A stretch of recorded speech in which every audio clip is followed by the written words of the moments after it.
नमस्कार दोस्तों, कैसे हैं आप सभी।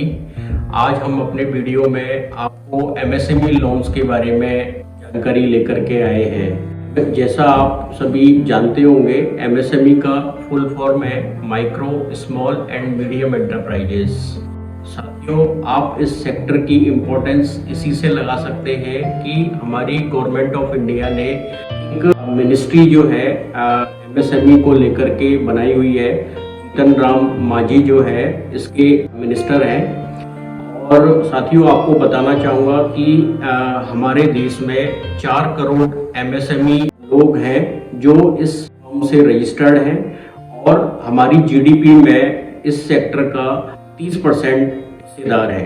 तो साथियों, शुरू करते हैं। आज का वीडियो जो है एमएसएमई सेक्टर क्या है और हम एमएसएमई लोन किस तरह से बैंक से ले सकते हैं, कि क्या एलिजिबिलिटी है, क्या डॉक्यूमेंट्स की रिक्वायरमेंट होती है और हम बैंक में किस तरह से लोन अप्लाई कर सकते हैं। तो साथियों, मैं आपको बताना चाहूँगा, जैसे एमएसएमई लोन की फुल फॉर्म है माइक्रो स्मॉल मीडियम एंटरप्राइजेस।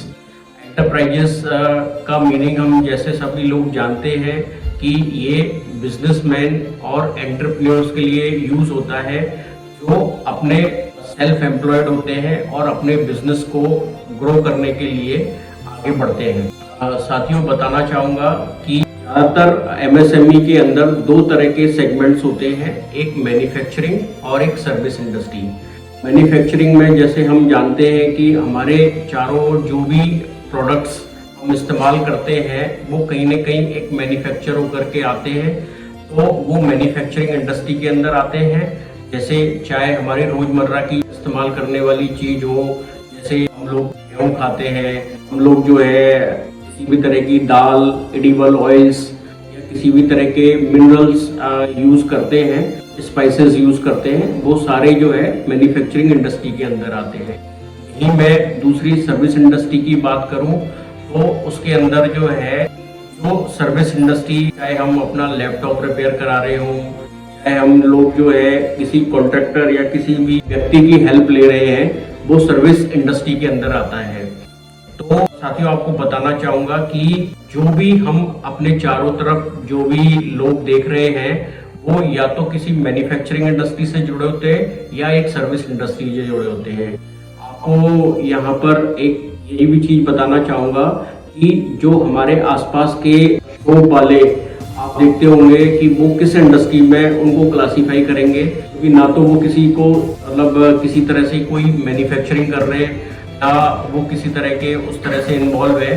तो आपको बताना चाहूँगा कि हम उसको सर्विस इंडस्ट्री के अंदर क्लासिफाई करते हैं। तो साथियों, आपको बताना चाहूँगा कि एमएसएमई लोन्स की जो क्लासिफिकेशन की बात है, तो एमएसएमई लोन्स को जो है फर्मों के टर्नओवर और प्लांट एंड मशीनरी के इन्वेस्टमेंट के हिसाब से क्लासिफाई किया जाता है। 5 करोड़ तक के टर्नओवर वाले और 1 करोड़ तक के मशीनरी में इन्वेस्टमेंट वाले एंटरप्रेन्योर्स माइक्रो एंटरप्राइजेस के अंदर क्लासिफाई होते हैं।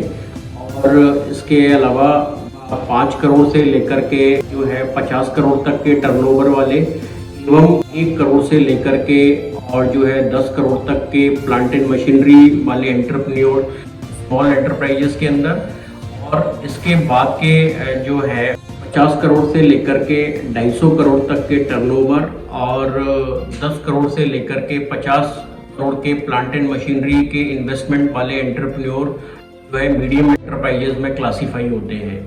तो साथियों, ये एक मैंने ब्रॉड स्पेक्ट्रम से आपको एमएसएमई सेक्टर के बारे में बताया, इसकी इम्पोर्टेंस के बारे में बताया, और मैंने आपको बताया कि इसकी इतनी इम्पोर्टेंस है कि आरबीआई ने भी जो है इस सेक्टर को अपने लोन के हिसाब से प्रायोरिटी सेक्टर में क्लासिफाई किया हुआ है। तो अब शुरुआत करते हैं कि एमएसएमई लोन्स जो है वो उसके लिए क्या एलिजिबिलिटी है और इन लोन्स को हम किस तरह से बैंक के माध्यम से आसानी से प्राप्त कर सकते हैं।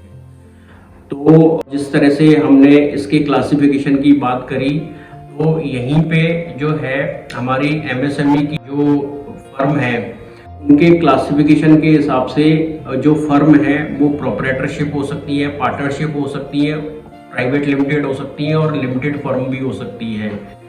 तो साथियों, एक मैं अपने सेपरेट वीडियो में आपको इनके क्लासिफिकेशन के बारे में बताऊंगा, फर्म के कॉन्स्टिट्यूशन के बारे में आपको जानकारी दूंगा। वहां पे आप इसकी डिटेल्स में जानकारी ले सकते हैं।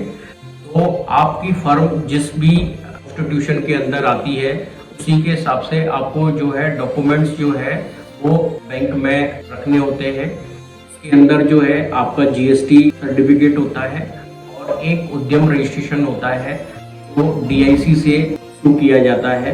तो ये दो एक रजिस्टर्ड डॉक्यूमेंट्स होते हैं जो एमएसएमई में क्लासिफाई करने के लिए आपको रिक्वायर्ड होते हैं। इसके अलावा यदि आपकी फर्म पार्टनरशिप है तो उसमें जो है आपका प्रोप्राइटर है उसके आधार कार्ड, पैन कार्ड जो है वो आवश्यक होते हैं। पार्टनरशिप फर्म है तो उसमें पार्टनरशिप डीड और पार्टनरशिप फर्म का रजिस्ट्रेशन और उसके बाद पार्टनर्स के आधार कार्ड, पैन कार्ड। और यहीं पे यदि हम प्राइवेट लिमिटेड और लिमिटेड कंपनी की बात करें तो वहाँ पे उनका certification of incorporation, memorandum of entry, article of association, ये डॉक्यूमेंट्स जो है वो हमें रिक्वायर्ड होते हैं। इसके अलावा लिस्ट ऑफ डायरेक्टर्स के पैन कार्ड और आधार कार्ड रिक्वायर्ड होते हैं। तो ये डॉक्यूमेंट्स ऐसे डॉक्यूमेंट्स होते हैं जिनके बेसिस पे आप अपने बैंक में अप्लाई करने के लिए एलिजिबल होते हैं। इसके अलावा यदि आपकी फर्म नई रजिस्टर्ड है तो उसके लिए आप प्रोजेक्ट फंडिंग ले सकते हैं, बैंक से टर्म लोन ले सकते हैं। यदि फर्म आपकी एग्जिस्टिंग है तो उसके लिए आप अपना वर्किंग कैपिटल भी ले सकते हैं, अपने बिजनेस को एक्सपेंशन करने के लिए टर्म लोन भी ले सकते हैं। इसके अलावा और भी कई सारे लोन्स हैं, लाइक बिल डिस्काउंटिंग लोन्स है, बैंक ऑफ गारंटी है, लेटर ऑफ क्रेडिट है। ये भी जो है लोन जो है बैंक्स प्रोवाइड करती है। साथियों, लास्ट में बात आ जाती है कि हम इन लोन्स को किस तरह से अप्लाई करें। तो जो डॉक्यूमेंट्स आपको मैंने डिस्क्राइब किए थे उन डॉक्यूमेंट्स को लेकर के आप अपनी बैंक की किसी भी नज़दीकी शाखा के अंदर संपर्क करें। वहाँ पे बैंक का एक प्रिस्क्राइब्ड लोन एप्लीकेशन फॉर्म होता है, उसको फिल करके देना पड़ता है और वहाँ अपने जो भी पूरी डॉक्यूमेंट्स हैं आप उनके साथ में इस लोन एप्लीकेशन के साथ में बैंक में जमा कराएं। बैंक आपके डॉक्यूमेंट्स की स्क्रूटनी करेगी, आपका सिविल स्कोर देखेगी, आपके प्रोजेक्ट की स्टेबिलिटी को जांच करके आपको लोन को सेंक्शन कर देगी। लोन सेंक्शन होने के बाद बैंक के जो है डॉक्यूमेंटेशन फॉर्मेलिटी होती है, में डॉक्यूमेंटेशन कंप्लीट किया जाता है। उसके बाद एक आपका लोन अकाउंट ओपन किया जाता है। लोन अकाउंट ओपन करने के बाद लोन जो है वो आपको उस अकाउंट के अंदर डिसवर्स कर दिया जाता है और इसके बाद आप जो है उस लोन की फैसिलिटी का आनंद ले सकते हैं। तो साथियों, मैंने ये काफ़ी डिस्क्रिप्शन पे आपको एमएसएमई लोन्स के बारे में बताया और इसकी इम्पोर्टेंस के बारे में बताया और इस सेगमेंट की इम्पोर्टेंस के बारे में बताया और हम किस तरह से इस लोन को ले सकते हैं उसके बारे में बताया। मैं आशा करता हूं कि आपको वीडियो अच्छा लगा होगा। यदि वीडियो आपको पसंद आए तो लाइक करें और हमें कमेंट सेक्शन बॉक्स में बताएं कि आपको वीडियो कैसा लगा। और यदि आप समय रहते रहते इसी तरह के वीडियो या किस तरह के वीडियो आप देखना पसंद करेंगे, हमें कमेंट सेक्शन बॉक्स में बता सकते हैं। और हमारे चैनल को आप सब्सक्राइब करें ताकि समय समय पे हमारे आने वाले वीडियो को आपको रियल टाइम पे आपको मिल सके। तो इसी के साथ मैं आज का वीडियो कंप्लीट करता हूँ। जय हिंद, जय भारत।